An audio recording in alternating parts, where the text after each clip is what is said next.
Boa noite, Débora Oliveira.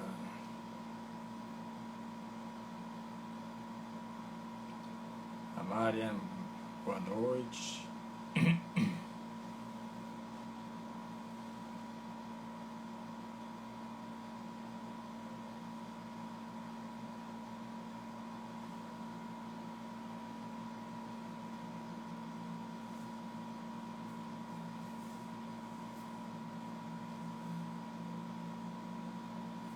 Carolina, boa noite, Carolina. Napoleão, boa noite.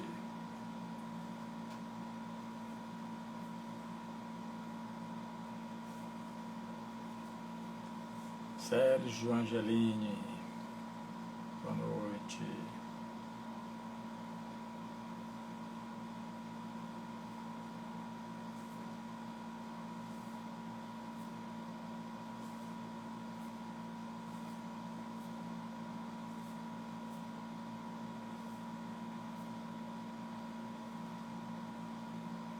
Um abraço também, Sérgio.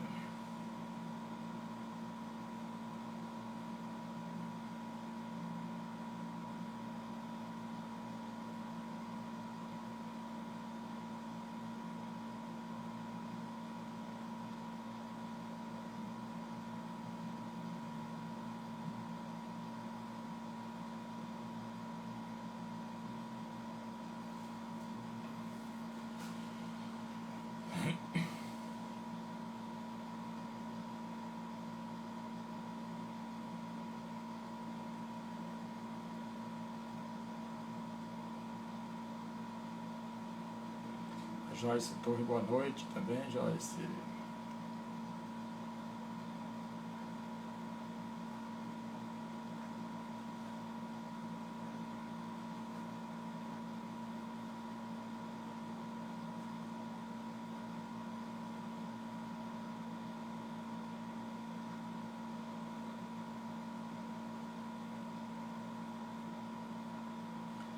Vamos dar mais uns 2 minutinhos para que os nossos irmãos, amigos possam entrar, possam participar, né?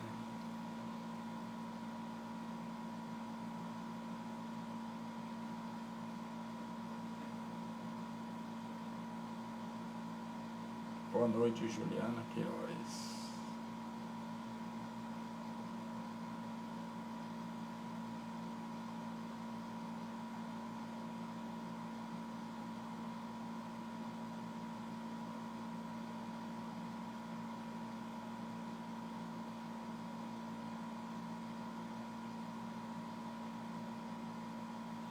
Boa noite, Debbie.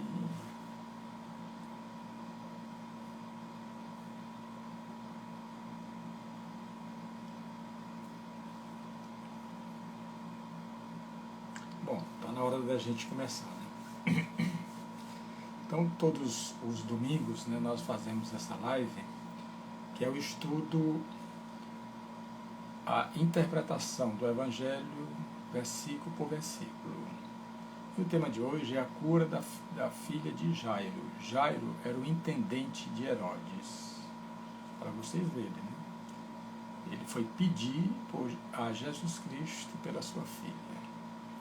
Mas antes nós vamos fazer a nossa prece de agradecimento a Deus, né? Porque a prece nos mantém, abre um canal entre esse mundo e os outros mundos, onde nós, através da oração, nós recebemos essas energias. Tá ok?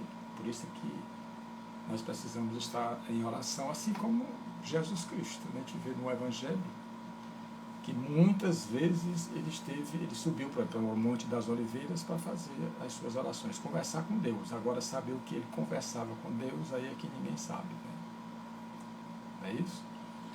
Então vamos agradecer a Deus, a nosso Senhor Jesus Cristo, a Maria Santíssima, a todos os anjos, espíritos, guias, protetores, que nos ajudam nessa romagem terrena.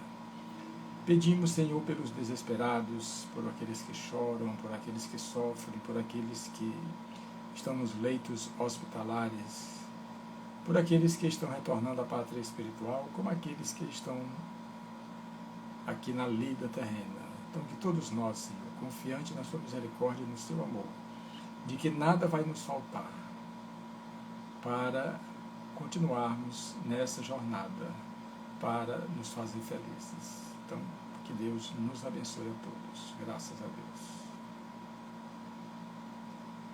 Bom, levando para o sentido mais profundo, nós vamos interpretar esse evangelho da noite de hoje. A filha de Jairo. Como eu já falei, Jairo era intendente de Herodes. Boa noite, Pedro Fonseca. Eliette também. Então ele trabalhava para Herodes, mas sua filha estava doente. E deveria ser uma enfermidade difícil, né, porque ele teve que recorrer ao nosso Senhor Jesus Cristo. Isso ele fez na estrada de Jericó. Jericó era uma rota comercial. Uma rota comercial. E por isso é que quando Jesus Cristo chegava ali em Jericó, quando ele vinha da Galileia para Jerusalém, ele passava por Jericó. Mas quando ele ia pela Samaria, ele não passava por Jericó. Foi naquele momento em que ele passou pela Samaria que ele conversou com a mulher samaritana no poço de Jacó. Então ele tinha duas opções: ou ir pela Samaria ou ir pela estrada de Jericó. Essa estrada de Jericó, como eu já falei, ela é muito famosa, porque é uma rota comercial. E foi nessa estrada de Jericó que Jesus Cristo curou a mulher hemorrágica. Foi nessa estrada de Jericó que Jesus Cristo conversou com Zaqueu, que estava trepado numa árvore, havia subido numa árvore. E o próprio Jesus Cristo se convidou para ir na casa dele, jantar na casa dele. E os apóstolos ficaram: mas Senhor, como é que tu vai jantar na casa de um homem desse, cobrador de impostos, publicano? Mas Jesus Cristo já tinha dito que tinha vindo para os doentes, porque os sãos não têm necessidade de médico. Ele não fazia essa discriminação. Ele veio para aqueles que sofrem. Pronto. Se sofreu, ele está ali. Ok? Então essa rota comercial, e Jesus Cristo sempre trilhava por ela. Quando ele saía da Galiléia para chegar em Jerusalém, era aproximadamente 130 quilômetros. Você vê que era uma caminhada longa. E ele saía por ali, fazendo as suas pregações, as suas curas, contando as suas parábolas, os diálogos e tudo mais. Né? Então, Marcos, o segundo evangelista, que não foi discípulo de Jesus Cristo, foi discípulo de Paulo. E Marcos era filho de Maria Marcos, sobrinho de Timóteo. Então, foi aonde Jesus Cristo comeu a Páscoa com os apóstolos, em Jerusalém. Então, Marcos 5,35, ele diz o seguinte: ele ainda falava quando vieram da casa do chefe da sinagoga, dizendo a este: tua filha já morreu, porque ainda incomodas o mestre. Quer dizer, que alguém veio lá da sua casa, da casa de Jairo, e Jairo estava ali em Jericó, aguardando, na verdade, o mestre, a Jesus Cristo. Porque onde Jesus Cristo andava, a multidão era imensa. É tão tal que na multiplicação dos pães e dos peixes por 2 vezes, foi mais de 5.000 pessoas.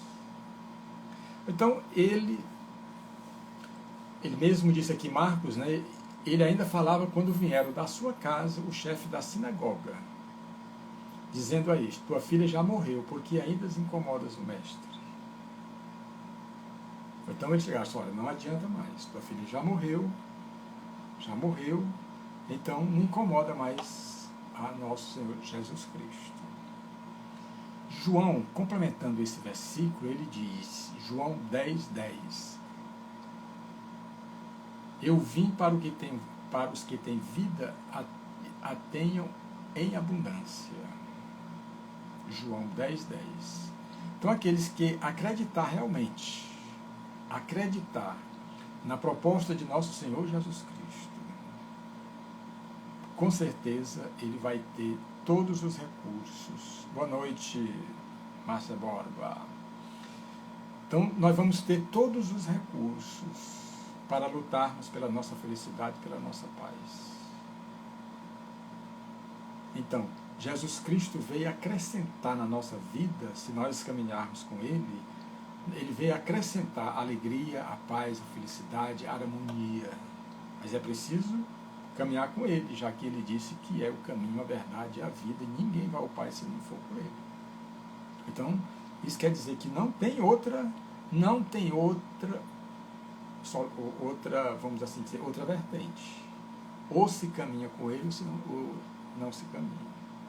Bom, então, esse chefe da sinagoga chega para Jairo e fala: não adianta que tua filha já morreu. E Marcos 5:36, no versículo 36, tendo Jesus ouvido o recado que foi dito, imediatamente disse ao chefe da sinagoga: não temas, apenas confia. Quer dizer, Jesus Cristo já estava senhor da situação. Ele já sabia que a filha de Jairo não havia morrido. Por isso é que ele disse: não temas, apenas confia. E nos Salmos, por isso é que eu digo que o Evangelho, esse Evangelho, o autodescobrimento, a gente explica versículo por versículo através do próprio Evangelho, da própria Bíblia.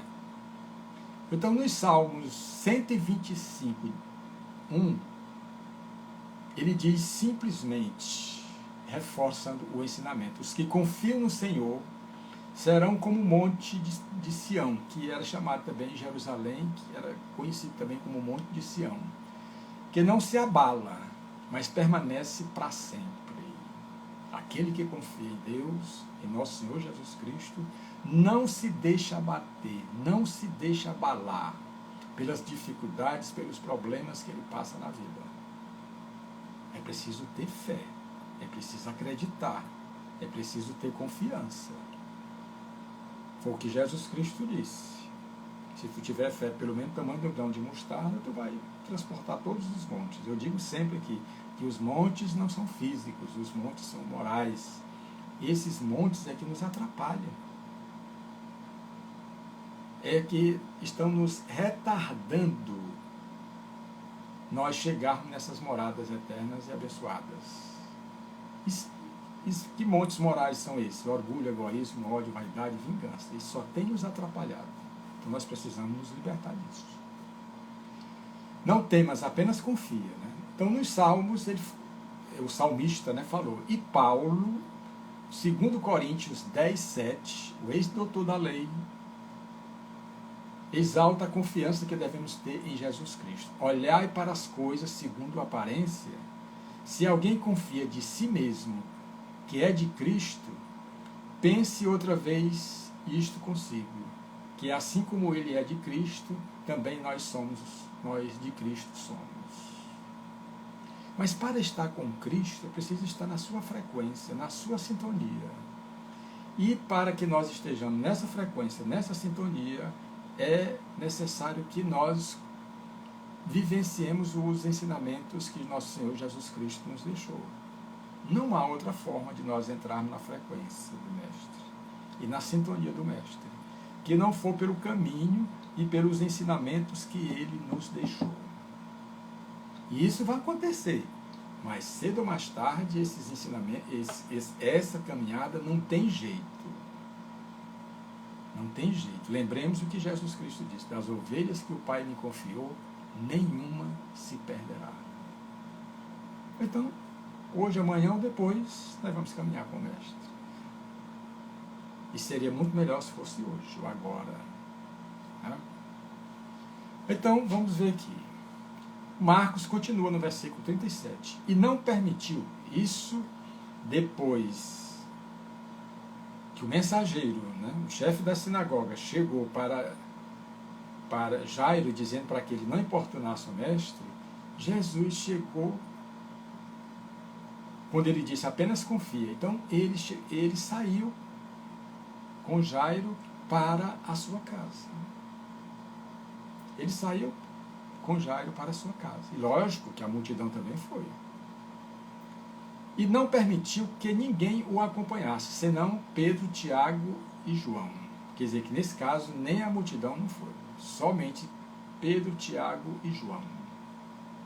Aí vocês podem me perguntar, mas por que Jesus Cristo sempre utilizava-se de Pedro, Tiago e João? No Monte Tabor, na transfiguração no Monte Tabor, eram os três. E agora, na cura da filha de Jairo, os três também. Era porque os que estavam mais preparados. Eram os que estavam mais despertos para o trabalho.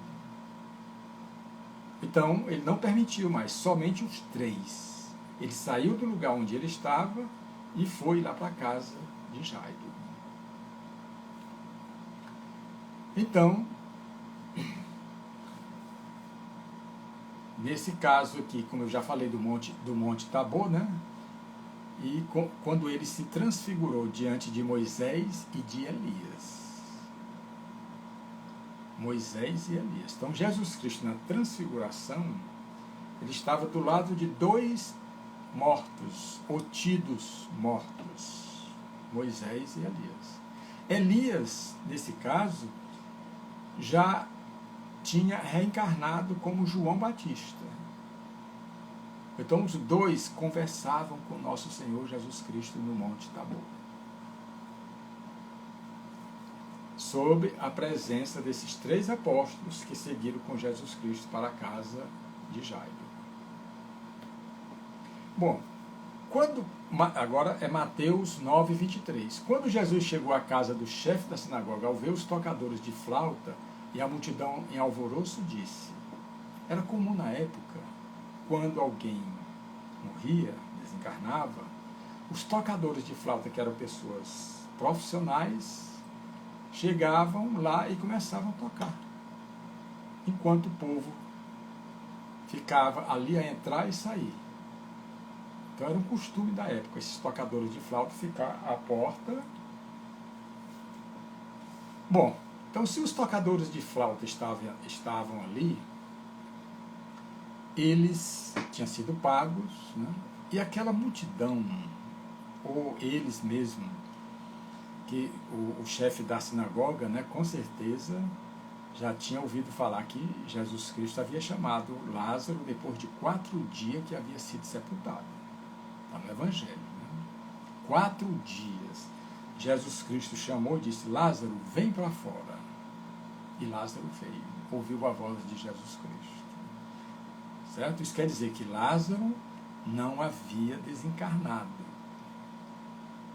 Os laços físicos do seu espírito com o corpo não haviam sido quebrados. Porque depois que se quebram esses laços, o espírito não pode mais voltar àquele corpo. Só outro. Que é aí que nós chamamos a reencarnação. Então, Jesus Cristo viu aquilo ali, que ele era judeu, e ele já tinha contemplado isso muitas vezes, né? Esses tocadores de flauta em outras casas e tudo. E Marcos 5,40 diz: e caçoaram dele, os tocadores de flauta simplesmente caçoaram de Jesus Cristo. Brincaram com Jesus Cristo. Tendo, porém, feito sair a todos, ele tomou consigo o pai e a mãe da menina, e os que com ele vieram, e entrou onde estava a garota. Quer dizer, os tocadores de flauta caçoaram de Jesus Cristo. Ora, como é que pode, que nós já comprovamos que a menina morreu, e nós já até recebemos o dinheiro para fazer esse trabalho aqui. Então, como é que ele chega aqui e diz simplesmente que a menina não morreu?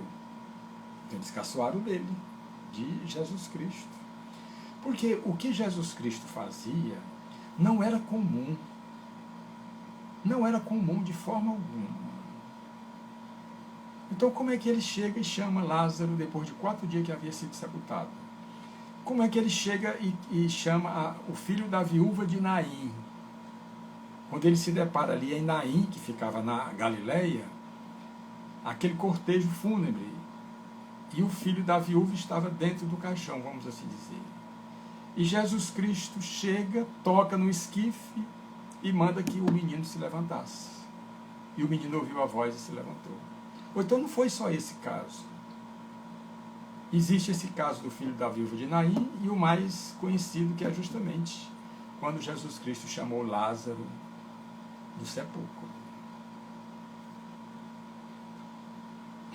Então, Jesus Cristo chegou, pegou os 3 apóstolos, pegou o pai e a mãe da menina e entrou na casa. Quer dizer, eles já esperavam do lado de fora, porque alguém deve ter ido à frente e avisado para os pais, dizer, olha, Jesus Cristo está vindo aí. Então eles já foram lá para fora, para esperar Jesus Cristo.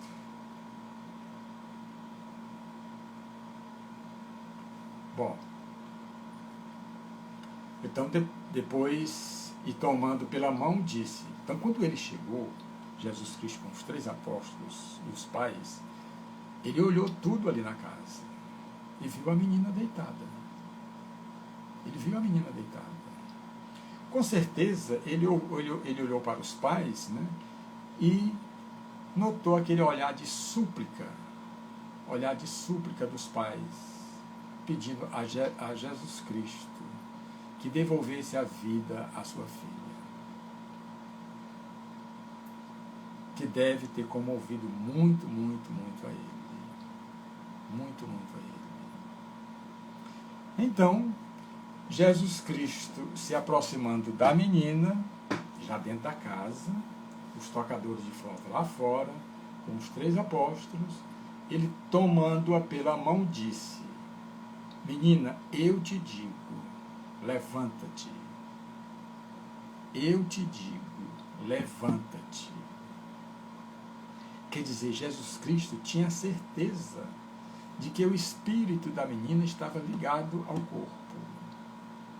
Porque senão, como é que ele diz? Menina, eu te digo, levanta-te. Ele falou para o espírito, não foi para o corpo. Ele falou para o espírito da menina que ali ainda estava no corpo. Como eu falei, se não tivesse no corpo, o espírito não tinha condição de voltar. Se voltou, é porque os laços não haviam sido desfeitos. Então, ao dizer, levanta-te, com certeza o espírito da menina ouviu e começou a se levantar.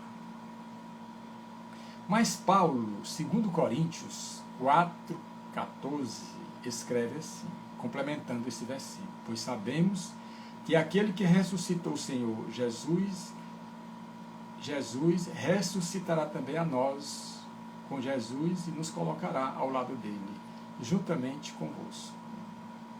Nós precisamos entender o que é ressurreição e o que é encarnação. Ressurreição é o espírito voltar para o mesmo corpo. O que acontece? Eu sempre falo aqui, que os paramédicos, né, as pessoas profissionais, eles têm condições de fazer a ressurreição. A ressurreição. Mas não a reencarnação. Então, algum problema cardíaco e tudo, a pessoa massageia o coração e o corpo toma vida e o espírito volta, como no caso dessa menina. Então, Paulo já conhecia isso, pois sabemos que aquele que ressuscitou o Senhor, Jesus, ressuscitará também, isso Paulo falando a Deus, né? Também a nós com Jesus e nos colocará ao lado dele, juntamente convosco. Porque, na verdade, como Jesus Cristo, né, que se fala que ele ressuscitou, nesse caso ele se materializou para Maria Madalena. E que Madalena até confundiu se era o jardineiro ali do horto. Mas quando ela olhou e viu que era Jesus Cristo, ela correu para abraçar o mestre. E Jesus Cristo disse, olha, não me toques. Porque ela não ia encontrar nada ali ainda. Ela não iria encontrar. E Jesus Cristo mandou que ela fosse até onde os apóstolos estavam, em Jerusalém, dizer que ele havia ressuscitado, vamos assim dizer, entre aspas, né? Ele foi se materializar, porque depois de 50 dias, que foi lá no Pentecostes, ele ascendeu ao reino dos céus. Certo? Então, quando Jesus Cristo disse, levanta-te, o espírito da menina voltou para o corpo. Porque, olha, aqui na Terra, o espírito só pode se manifestar através de um corpo. Porque os nossos olhos físicos só enxergam a matéria desse mundo. Os nossos olhos físicos não têm condições de enxergar a energia do corpo vital, do corpo perispiritual. O que os videntes, os clarividentes, eles têm condições, porque eles enxergam com os olhos da alma. Tanto faz ele estar de olhos fechados como abertos, eles veem. Mas nós que não temos vidência, ou quem não tem, só enxerga o que estiver nesse mesmo plano, nessa mesma dimensão. Os nossos olhos físicos só enxergam a matéria física deste mundo. Os nossos olhos físicos. Então, o espírito voltou da menina. Por quê? Porque os laços não haviam se quebrados. Então vocês imaginaram quando aquele Jesus Cristo chamou, com certeza, muitos curiosos ficaram ali pela janela em algum lugar e tal, e com certeza disseram logo que a menina estava se levantando. Vocês já imaginaram o que os tocadores de flautas, o susto que eles devem ter levado? Porque eles estavam caçoando de Jesus Cristo, duvidando dele. E agora Jesus Cristo estava dando a prova de que realmente a menina não havia morrido. A menina estava viva. Então o espírito voltou para o corpo, como o nosso espírito volta. Todas as manhãs, quando à noite o nosso corpo repousa, o nosso espírito sai do corpo, mas ele fica preso pelo cordão de prata, pelo cordão fluídico. E esse cordão fluídico for quebrado, aí ele não volta mais. E vocês sabem o que é que diferencia um espírito que tem um corpo aqui e o que não tem? É justamente o cordão de prata, cordão fluídico. Por exemplo, à noite, quando a gente sai do corpo, os espíritos que não têm um corpo aqui, um espírito que não tem um corpo aqui, eles vê logo que nós estamos encarnados por causa do cordão de prata. Boa noite, Adi Santos. Não é isso? Então, o espírito voltou. E Paulo, complementando esse versículo, né? Paulo, Coríntios 15, 40 e 41. Há corpos celestes, que são os corpos espirituais, nós temos outros corpos. Nós temos esse corpo físico, nós temos o nosso duplo etérico, nós temos o nosso corpo astral, nós temos o nosso corpo mental, nós temos o nosso corpo búdico, nós temos o nosso corpo átmico, que são dimensões. Dimensões. Certo? Bom, o Paulo, Coríntios 15, 14, 41. 1 Coríntios. Há corpos celestes e há corpos terrestres. Então, ele faz bem a distinção que nós estamos falando aqui. Os corpos celestes não são feitos dessa matéria daqui da Terra. É diferente. Lá no mundo espiritual, ninguém envelhece. Nós não envelhecemos. O corpo não envelhece. Então, quantas cartas a gente não faz dia de segunda-feira, que o Espírito vem e dá a mensagem dizendo que está mais novo. Está mais novo. Porque isso aí é uma coisa normal no plano espiritual. Porque teria sentido a gente chegar no mundo espiritual, se você desencarnasse com 90 e poucos anos, doente e tudo, para ficar lá do mesmo jeito? Que sentido teria a vida? Então esse corpo velho ficou aqui. Aí nós voltamos através do corpo astral. Tanto o corpo físico como o duplo etérico fica aqui. Aí quando nós reencarnarmos novamente, nós vamos ter um novo corpo físico e um novo corpo chamado duplo etérico. Certo? Então, são porém diversos o brilho dos celestes. Quando ele diz são diversos os brilhos dos celestes. Por quê? Porque um espírito mais evoluído, o corpo dele é mais luminoso. É mais luminoso. E aqueles menos evoluídos não é tão brilhoso como o corpo de um espírito que já é evoluído. Entendeu? Então, há corpos celestes e há corpos terrestres. Isso Paulo, em 1 Coríntios 15, 14, 41. Há corpos celestes e há corpos terrestres. São, porém, diversos o brilho dos celestes e o brilho dos terrestres. Um é o brilho do sol. Aí Paulo faz uma comparação. Um é o brilho do sol, o outro o brilho da lua. Uma metáfora que ele utilizou. E o outro é o brilho das estrelas. E até de estrelas para estrela há diferença de brilho. Você vê como Paulo se aprofundou nesse versículo. E até de estrela para estrela há diferença de brilho. Por causa dos mundos. Por causa dos mundos, porque se o mundo estiver numa frequência mais elevada, o brilho é maior. Como aqui a Terra. A Terra, o que os Espíritos falam na obra do André Luiz, é que através dessa atmosfera terrestre aqui, é uma atmosfera muito densa, muito pesada. Mas por quê? Pelos nossos pensamentos, pelas nossas ações, pelas nossas vibrações que são negativas. Então, quando os espíritos vêm de outros orbes, de outros mundos para cá, para vencer essa atmosfera pesada, é um pouco complicado. É um pouco complicado para eles vencerem isso aí. Por isso é que Paulo diz, e até de estrela para estrela, a diferença de brilho. Então, ele já tinha feito a comparação de corpo celeste e terrestre. Cada um brilha de uma forma. Não?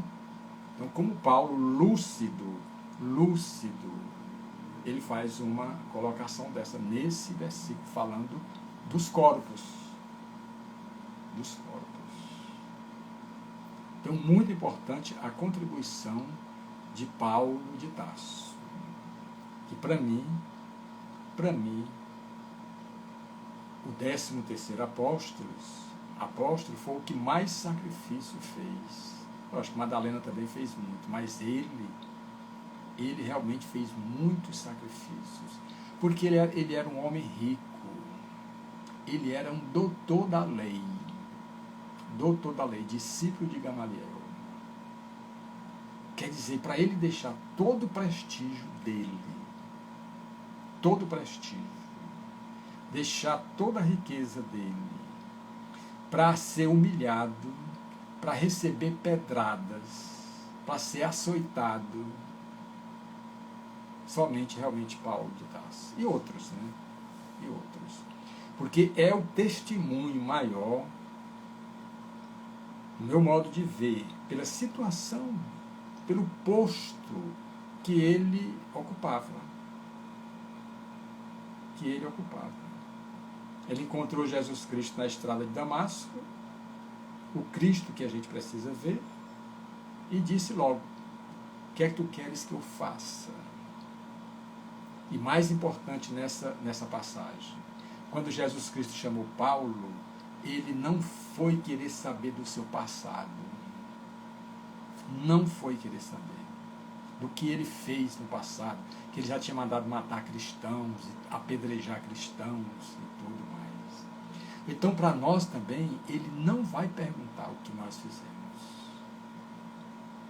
não vai perguntar. Para ele, o momento é agora. É o que eu posso fazer agora. Para ele é isso. Ele não vai passar uma lição de moral na gente, aquela coisa e tudo. Ah, mas você fez isso. Não. Passou. O que importa para Jesus Cristo é o agora. É o que nós podemos fazer daqui para frente. Daqui para frente. Bom, então, imediatamente a menina ela se levantou e começou a andar. Você já imaginaram como os pais ficaram assim em êxtase, vendo a sua filha querida, ali, se levantando, viva, a alegria que eles sentiram.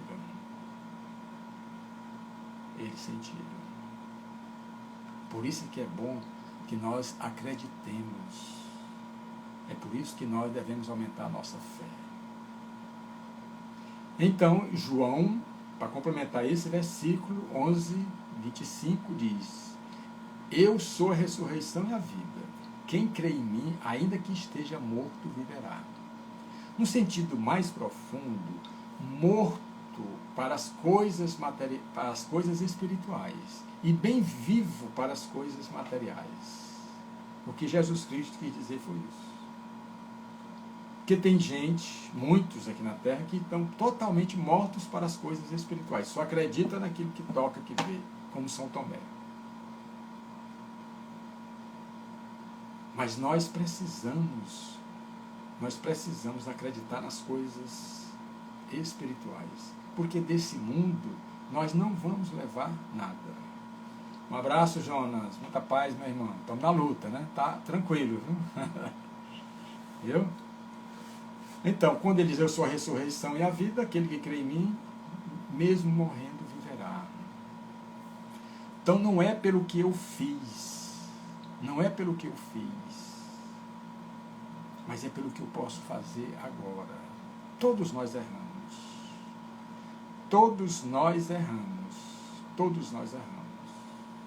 E ainda vamos errar. Agora, nós só não podemos repetir o mesmo erro. De forma alguma, porque nós estamos no processo de aprendizado. E eu vou repetir o mesmo erro, então eu não vou sair do lugar. Era o que eu estava comentando hoje com o Jonas. Tem muita gente que diz assim: por que esse problema sempre acontece comigo? Meu irmão, porque você não resolveu. No dia que você resolver esse problema, ele não volta mais. Porque outra pessoa não pode resolver por nós, não pode fazer por nós. Então é muito melhor que a gente enfrente esse problema logo, para que nós nos libertemos e pronto. Por que nós valorizarmos essas experiências negativas? Não, de forma alguma. Tem gente que acredita que veio para o mundo aqui para sofrer, de forma alguma. Nós não viemos aqui para sofrer. Nós viemos aqui para esse mundo para colher o que nós plantamos. Isso é tranquilo. E se nós não estamos gostando do que nós estamos colhendo, aí, meu amigo, só tem uma forma: é mudar o semeio. Mudar o semeio é mudar as ações. Se não mudar as ações, a colheita vai ser a mesma. Porque ninguém semeia para o outro colher, só quem colhe somos nós mesmos. O outro não pode fazer por nós, de forma alguma. Então, e Jesus, depois disso, né, então ficaram atônitos, né? Ficaram sem entender aquilo ali. Naquela alegria, lembremos que Jesus Cristo entrou com os pais e os 3 apóstolos. Então eram 6 pessoas que estavam dentro da casa. 7 com a menina, Talita. O nome dela é Talita, dessa menina que Jesus Cristo chamou. Bom, e Jesus, no Marcos 43, no versículo 43, Jesus recomendou expressamente que ninguém o soubesse e mandou que desse a ela de comer. Quer dizer, Jesus Cristo fazia as coisas, mas não gostava de forma alguma da divulgação. Ele não gostava disso. Por isso é que ele pede aí, para que os pais não saíssem espalhando que Jesus Cristo houvera feito isso, não. Mas não adiantava. Não adiantava. Aquele paralítico da piscina de Betesda, como eu falei na semana passada, depois que Jesus Cristo mandou que ele levantasse, pegasse a maca e saísse, ele saiu espalhando para todo mundo. Era a alegria que ele tinha. Então Jesus Cristo não gostava de se promover. Ele sabia que estava trabalhando para Deus, para o Criador. Então, tudo que nós fizermos em favor do nosso próximo, dos nossos irmãos, nós estamos fazendo o quê? Cumprindo a nossa obrigação perante a Deus. Nós só estamos retribuindo aquilo que Deus nos oferece através da sua misericórdia. Então, nós precisamos ouvir o Mestre amado. Mas ouvir bem profundo, dentro dos nossos corações. Como Lázaro ouviu. Como o filho da viúva de Naim ouviu. E essa menina, filha de Jairo, também ouviu. Então nós precisamos ouvir o Cristo. Para que nós, através da ressurreição, entre aspas, tenhamos uma nova vida. Uma nova vida, uma vida real, sem ilusões, sem fantasias. Mas é preciso ouvir. Foi como naquele momento da tempestade no mar da Galileia.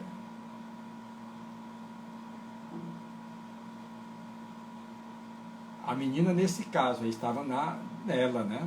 da própria criança. Né? Certo? Lógico, com a ajuda da fé, né? Que quando você tem, os pais tinham fé e emanavam aquela fé. Por isso que quando Jesus Cristo chegou, eles já esperavam Jesus Cristo do lado de fora, porque eles tinham fé em Jesus Cristo. E quando eu tenho fé, eu tenho energia positiva para envolver todo a sua casa. Então o mérito estava na menina maior, com a ajuda dos pais e com a ajuda dos 3 apóstolos. Com a ajuda dos 3 apóstolos. Certo? Então o mérito foi da menina. E também, vamos assim dizer, dos pais, né? Porque confiavam, né? E doaram essas energias. Né? Então Jesus Cristo sabia até que a menina estava com algum tempo que não comia. Você vê como são as coisas. Depois que ele a chamou, ele mandou que ele desse a ela de comer.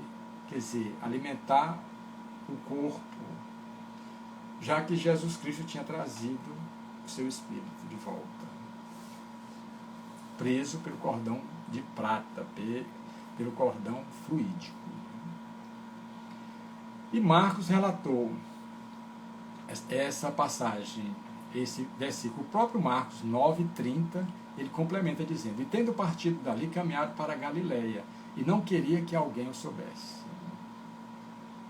Então, olha, quando nós trabalhamos no anonimato, fica muito melhor, muito melhor. Os grandes missionários, realmente, quando vêm aqui ao mundo, eles preferem o anonimato. Quando você faz uma caridadezinha e seu nome sai na mídia e tudo mais e tal, ali você já é bom, é importante porque a pessoa está sendo beneficiada. Mas vai chegar o momento em que nós não vamos fazer isso em público para que a gente receba as palmas, o aplauso. Vai chegar esse momento que nós vamos deixar esses aplausos do mundo terreno para receber os aplausos da nossa consciência. Da nossa consciência. Quer dizer, e Marcos 5,39 ele diz, e a fama desse fato correu por toda aquela terra. Quer dizer, tudo que Jesus Cristo fazia, era divulgado, saía de boca em boca. Imagine se naquele tempo de Jesus Cristo tivesse esse celular para você tirar um selfie com Jesus Cristo, ou pudesse filmar, né, vamos assim, gravar, né, uma cena de cura de Jesus Cristo, quando ele curou o menino epilético. Você já imaginou se nessa época tivesse essas máquinas aí que tem hoje, de celular? Aí que se espalhava mesmo. Aí é que se espalhava mesmo. Ainda bem que não tinha. Tem hoje, né? Porque hoje nós estamos vivendo o momento da comunicação. Nós temos as fases da nossa vida, como aconteceu a Revolução Industrial, o Renascimento, tudo isso são processos da nossa evolução, da evolução desse planeta. Porque vocês já imaginaram hoje viver sem um celular? Vocês já imaginaram? Porque naquele dia, está com uma semana mais ou menos, eu acho, que não sei se foi o WhatsApp saiu do ar, parece o dia todinho, foi uma loucura, foi um caos. Vocês já imaginaram hoje a facilidade que a gente tem para onde nós estivermos, nós podemos falar com qualquer pessoa no mundo todo. E antigamente não, você tinha que estar em casa, porque o telefone ficava preso ali em cima do móvel. Aí nós atendíamos. E hoje não, onde você estiver. Agora, pena que nós ainda não sabemos usar, porque o que se coloca realmente na rede, né, realmente tem muita coisa que não ajuda em nada. Mas são essas coisas. Nós estamos nesse processo do despertar. Deus sabe disso. Jesus Cristo também sabe disso. Então a fama de Jesus Cristo correu por toda a terra, como o apóstolo diz aqui. Então, uma passagem dessa, a sua parte moral realmente, a mensagem que ela quer nos transmitir, é que nós precisamos ouvir a voz de Jesus Cristo. Ele diz, quem anda comigo jamais andará em trevas. Poxa, se eu sei isso aí há mais de 2000 anos, se eu andar com Jesus Cristo, eu não vou andar em trevas. A minha vida vai ser muito mais fácil. E por que eu já não andei há 1800, há 1900 anos antes? O que é que eu estou esperando para caminhar com Ele? Se não existe outro caminho. Ou então sou eu mesmo, pelas minhas opções, pela minha escolha, é que eu estou vivendo hoje como eu estou. Porque não estou fazendo a escolha certa. E é preciso que nós escolhamos corretamente. Mas tem gente que diz para ele mesmo, né, que Jesus Cristo é uma lenda, que ele nem andou aqui na terra. Tem gente que diz isso. Quer dizer, é aquela fuga. A pessoa sabe que precisa caminhar com Jesus Cristo e fica adiando. Tudo bem. Pelo livre-arbítrio que nós temos, nós podemos fazer isso. Mas isso não vai resolver os nossos problemas. Só quem vai resolver os nossos problemas somos nós mesmos. Então, será que não chegou o momento, né? Será que não chegou o momento, hoje, de nós realmente cairmos nessa realidade, como Paulo de Tarso, como eu já falei aqui, e começarmos a seguir ao nosso Senhor Jesus Cristo? Eu digo sempre aqui, o que é que Jesus Cristo precisa fazer mais? O que é que ele precisa fazer?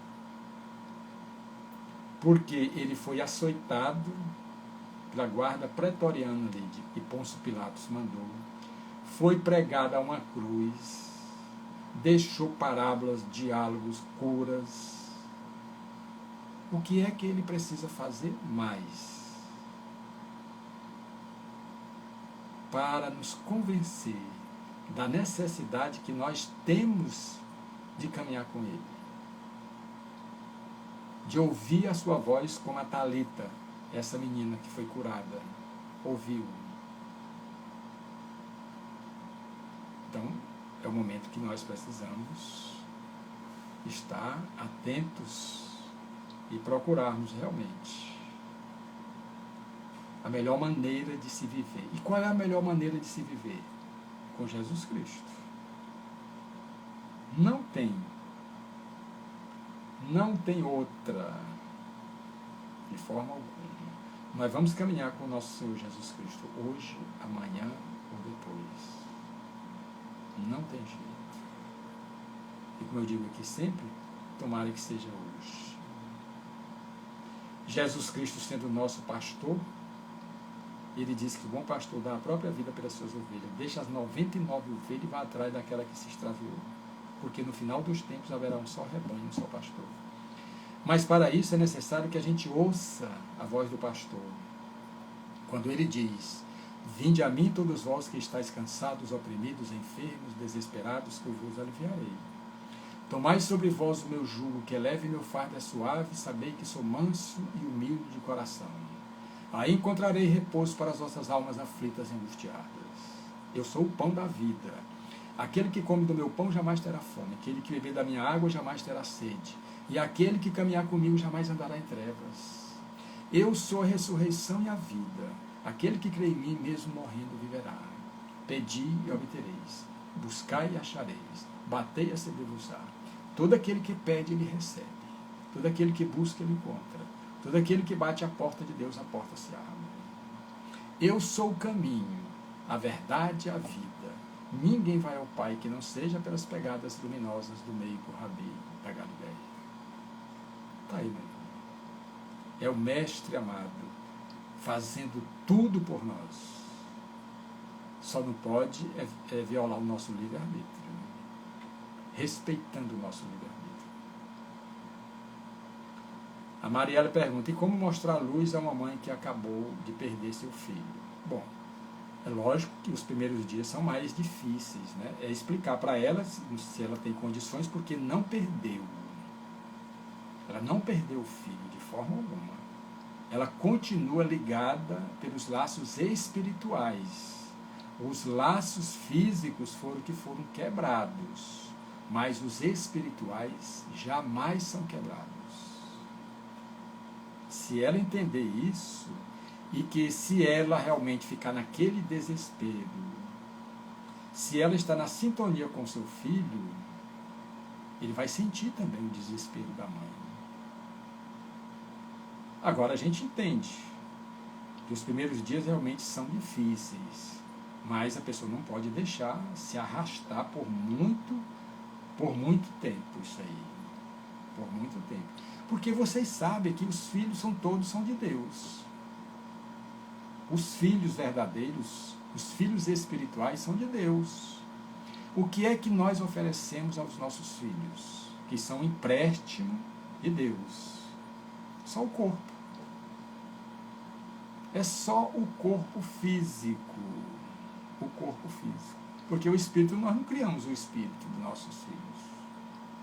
Só quem cria é Deus. Agora o corpo do nosso filho, dos nossos filhos, somos nós que criamos. Então, tentar mostrar à mãe, né, não sei se ela vai ter condições de entender, respeitando esse estar com poucos dias, né, mas Deus também, com certeza, Ele ajuda também, porque sabe a dor de uma mãe quando não perder, quando chegou a hora do filho retornar à pátria espiritual. Mas aí a pessoa diz: sim, mas ele só tinha o quê? Ele só tinha 3 anos, 4 anos, 10 anos, mas era o tempo que ele precisava estar aqui nesse mundo. Napoleão: João, por que Jesus chorou após a cura do cego e do paralítico? Curar o cego e o paralítico de Betesda. Olha, a emoção de nosso Senhor Jesus Cristo. Vocês já imaginaram o amor que Jesus Cristo sentia pelo seu próximo, pelos seus irmãos? Se nós sentimos isso pelos nossos familiares, por um amigo e tudo, imagine Jesus Cristo.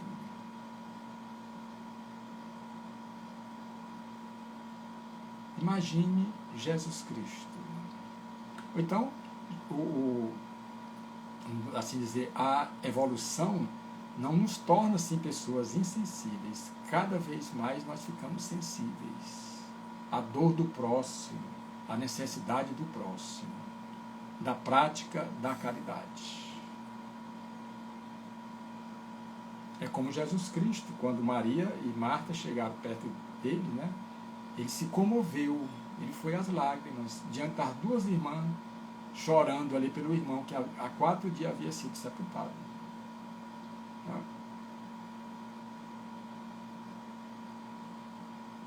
Então, quem quiser fazer mais alguma pergunta, né, para nós estamos próximos já, né, de concluir a nossa live de hoje, né, no próximo domingo nós vamos estar aqui de novo com outro tema. Vocês podem até sugerir um tema, né, para a gente trabalhar. Né?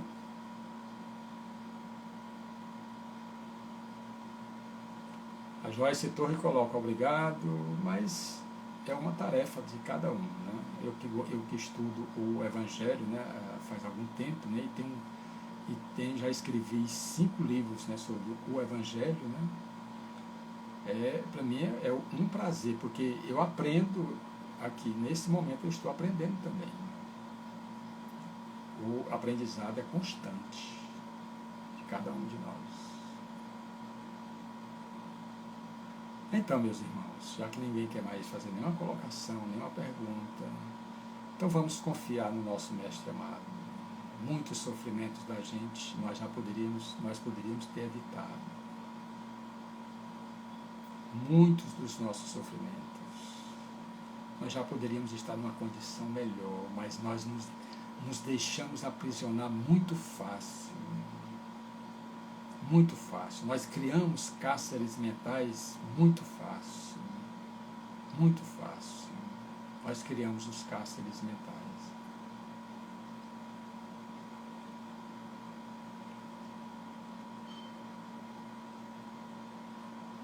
Eles teriam se desviado do caminho após receber a cura? Olha, a gente sabe daquele homem que foi colocado por cima do telhado. Vocês se lembram dessa passagem? Ele foi colocado por cima do telhado.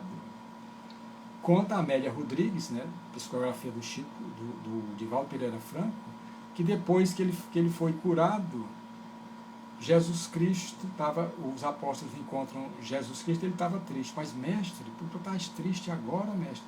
Quantas curas e tudo mais tu fizestes? Mas aí Jesus Cristo estava ouvindo as gargalhadas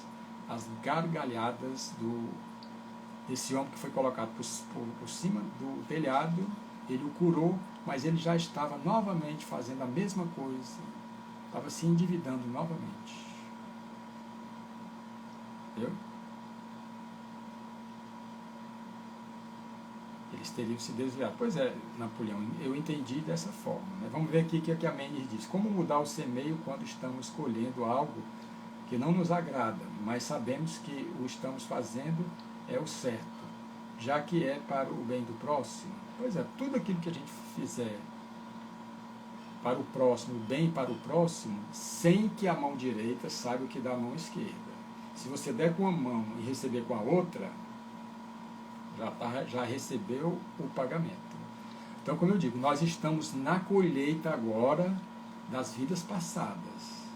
Mas as nossas ações de hoje é um semeio. Ou então, se nós escolhermos as melhores sementes, e as melhores sementes foram nos dadas por nosso Senhor Jesus Cristo, através do seu Evangelho. Para que eu não tenha uma colheita difícil, eu preciso das sementes do Evangelho para semear. Eu preciso das sementes do Evangelho para semear. Se eu não mudar essas sementes, eu vou ter a mesma colheita. Vou ter a mesma colheita. Por isso é que nós precisamos mudar, sair dessa sintonia, dessa frequência. Nós estamos nessa frequência há quantas vidas Há quanto tempo? E nós estamos tendo essa oportunidade de hoje, dessa encarnação, de fazermos as mudanças para vivermos uma vida melhor. Nós não vivemos a vida que queremos, mas a vida que nós precisamos. Por isso é que nós precisamos estar atentos. Meu amigo Marcos, muita paz, meu irmão. Estamos na luta, né? Não é não, meu irmão? Então eu acho que já chegou o tempo. Nós já passamos por cada situação. Só nessa vida, imagine nas outras. Nós vamos continuar repetindo os mesmos semeios, as mesmas ações? Até quando nós vamos suportar isso? Até quando? Então vamos refletir sobre essa live de hoje e vamos procurar o melhor para cada um de nós. Vamos nos amar, vamos gostar da nossa companhia, vamos gostar da gente, da nossa companhia. A vida fica muito melhor dessa forma. Se você acreditar que você é capaz de mudar e que só você pode fazer essas mudanças, a sua vida vai se transformar. Então somos nós que transformamos as nossas vidas. Se ela está ruim, eu posso melhorar. Eu posso fazer com que ela fique boa. Mas como? Mudando as nossas ações. Mas como é que a gente muda as ações? Colocando em prática o que Jesus Cristo nos deixou. Só isso. Ah, mas caminhar com Jesus Cristo é difícil. Mas enquanto você disser isso, é difícil, vai ser sempre difícil. Vai ser sempre difícil. O Will Castro, né, a previsão para a volta ao presencial, nós estamos bem próximos já, bem próximos. Nós estamos esperando bem realmente a liberação, a suspensão do decreto, né, porque foi feito um decreto. Né? A gente já vê muitos aí abertos e tudo, mas nós vamos procurar quando o próprio governo liberar, né, pronto. Aí a gente... Porque ainda tem muitas restrições. Então nós estamos aguardando, né, por esse momento. Realmente também nós estamos ansiosos, vamos assim dizer, para voltarmos, né, aquelas quinta-feira, o Lex lotado. Vamos voltar também às segundas-feiras das cartas presenciais, a dos passes, que são importantes os passes, né? Mas estamos bem próximos. Então, meus irmãos, vamos confiar e ter essa certeza, só depende de cada um de nós. Vamos fazer sempre uma autossugestão positiva. Vai dar certo. Você acorda de manhã, ou você vai dormir à noite, você pode muito bem dizer, amanhã o dia vai ser muito bom. Amanhã o dia vai ser muito bom. E quando você acordar pela manhã, você vai dizer para você, esse dia vai ser o melhor dia da minha vida. É uma programação positiva. Nós estaremos atraindo essas energias positivas para o nosso campo mental. E aí nós temos condições de nos transformar.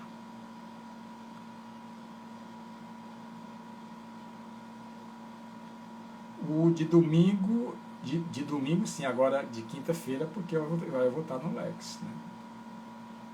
Eu vou estar no Lex, né? Dia de quinta-feira.